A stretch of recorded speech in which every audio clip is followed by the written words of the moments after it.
दिनांक 11 मार्च 2024 रोजी आयुष सचिन शिंदे राहणार उंब्रज यावर बिबट्याने हल्ला केला होता। सदर भागात वन विभागाने बिबट जेरबंद करण्यासाठी पिंजरे लावले होते। आज दिनांक 15 रोजी सकाळी 4 वाजता बिबट पिंजऱ्यात पकडण्यात वन विभागाला यश आले आहे।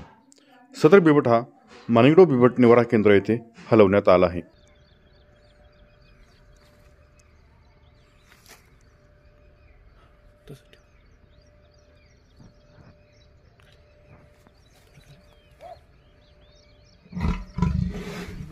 Ini dia kita nih, Ustaz.